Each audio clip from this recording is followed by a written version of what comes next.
At this hour, I'm Christina Aguayo in Dallas, and here are your top stories. The U.S. Army has been redirecting hundreds of millions of dollars it collected for soldiers living in barracks away from food services under Joe Biden, according to a report.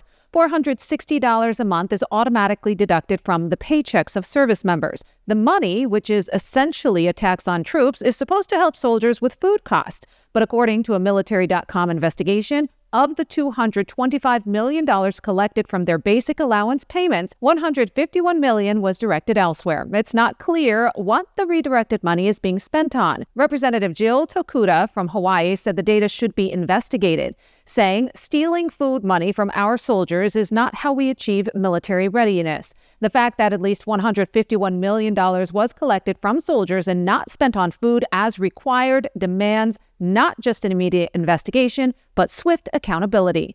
The Army has been struggling to feed its soldiers with only 2 of 10 dining halls open at Fort Cavazos in Texas in the summer of 2023, and Fort Carson in Colorado was forced to serve soldiers meals of just lima beans and toast as of last November. This, as a new report revealed, New York spent $22 billion on housing, food, cars, and loans for illegal migrants. Jack Smith, the former special counsel who brought 2 criminal cases against President Donald Trump, which have since been dismissed and dropped, received $140,000 in free legal services from a prominent Washington law firm last month. The gift from Covington and Burling came in the form of pro bono legal assistance, according to a disclosure Smith filed last month as he was leaving the Justice Department. The reason for the legal services aren't clear. However, President Donald Trump suggested criminal prosecution if Smith was found to have broken the law with the cases and indictments. Earlier this month, Attorney General Pam Bondi directed the Justice Department to examine its weaponization under the Biden administration, specifically mentioning Jack Smith and his staff, who spent more than $50 million of taxpayer money targeting President Trump.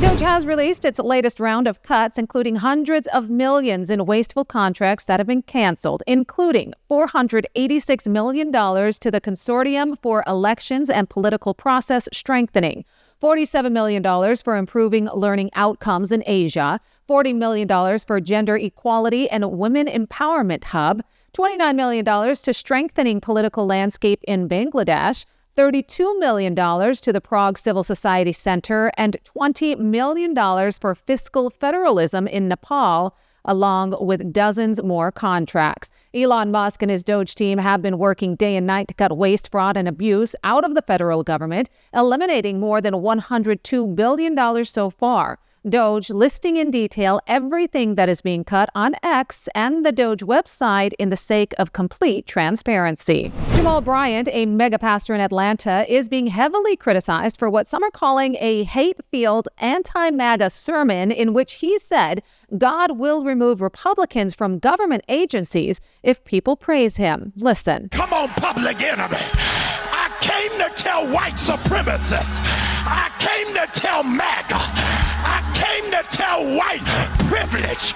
We coming, we coming, we coming. God said, when you give me glory, I'm going to run them out of the State Department.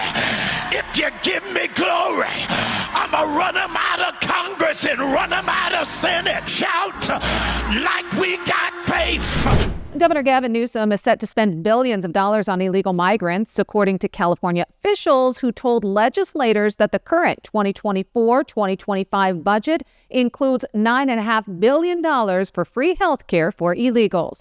This after Newsom met with President Donald Trump asking for federal money, aka money from taxpayers across the nation, to help with the devastation left behind from the California wildfires. In addition, Newsom recently signed 2 bills worth $50 million that will go toward Trump-proofing California, providing free legal services for illegal migrants, protecting illegal migrants, and suing the Trump administration.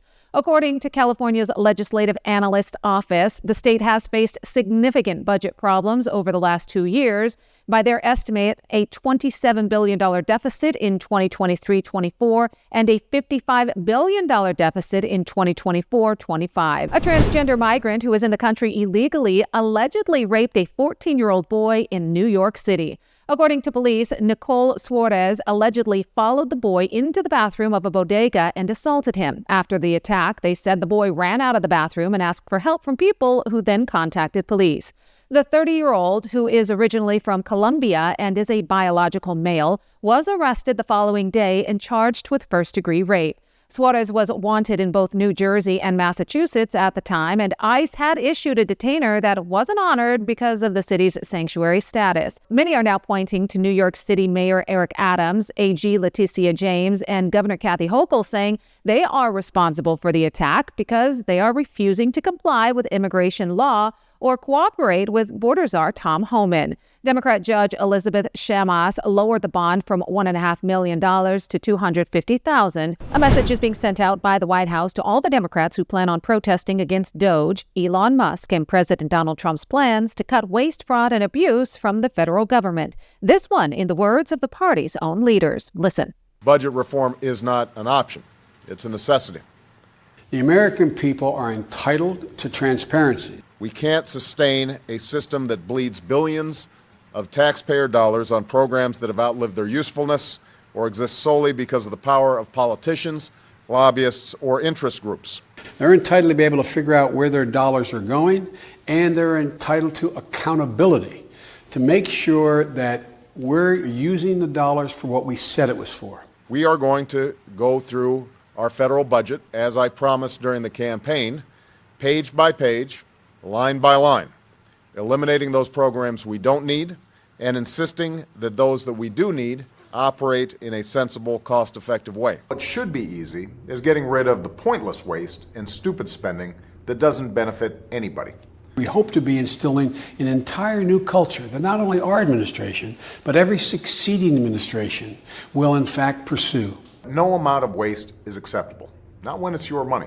We all know the government can be inefficient. We all know that the bureaucracy can be bloated. We all worked in the fucking White House. We tried to reorganize the government. We tried to find efficiency. It's hard to do. And honestly, some of this is pretty annoying because it's some of the stuff we should have done. Thousands of workers across numerous federal health agencies were fired over the weekend, according to a letter that was revealed by one of the employees who was terminated. The letter states, quote, "Unfortunately, the agency finds that you are not fit for continued employment because your ability, knowledge, and skills do not fit the agency's current needs, and your performance has not been adequate to justify further employment at the agency." The letter was signed by Jeffrey Anoka, who is the acting head of human resources for HHS. According to reports, thousands of letters were sent out on Saturday. Some agencies have been granted exemptions, including the CDC's Epidemic Intelligence Service. The Trump administration wants the Supreme Court to allow the termination of Hampton Dellinger, who was the leader of the Office of Special Counsel. That's according to documents and would mark the first appeal to the justices since President Donald Trump took office. The emergency appeal is the start of what probably will be a steady stream seeking to undo lower court rulings that have slowed his second-term agenda. FAFO trending on X over the weekend after Canadian fans booed the American national anthem before the sold-out matchup between Team USA and Team Canada. A quick reaction from Team USA, who got into 3 fights within the first 9 seconds, scored 3 unanswered goals, blasted Freebird after each goal, and put a beat down on Team Canada in their own stadium. Many on X saying America is back, and so is American hockey. Thousands of fans at the Daytona 500 cheering wildly as Air Force One flew over the track before President Donald Trump made an appearance to watch the race. Trump took to the track with his granddaughter in tow, then took a lap in the Beast while giving a good luck radio message to drivers at Daytona. This is your favorite president. I just want you to be safe. Have a good day, have a lot of fun, and I'll see you later. That's what you need to know at this hour. In Dallas, Christina, Aguayo, Salem News Channel.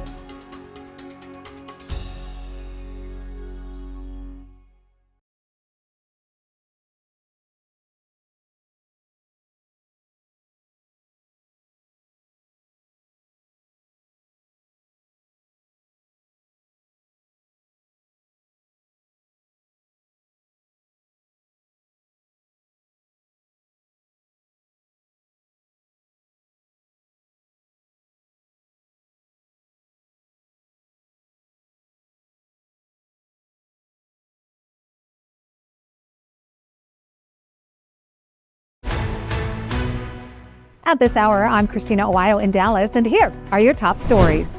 Elon Musk is calling out the judges who are ruling to block President Donald Trump's agenda of cutting waste, fraud, and abuse out of the federal government.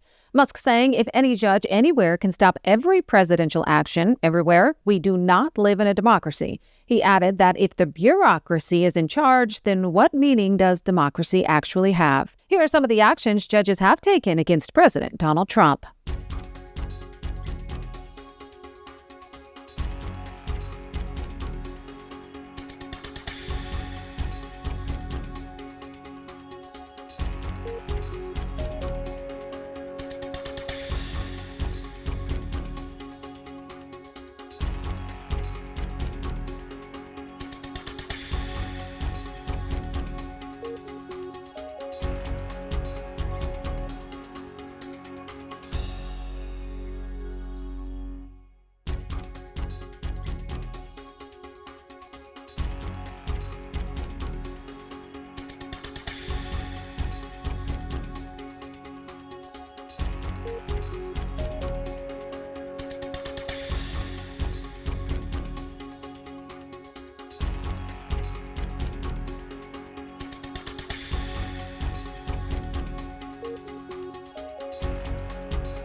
That's what you need to know at this hour. In Dallas, Christina, Aguayo, Salem News Channel.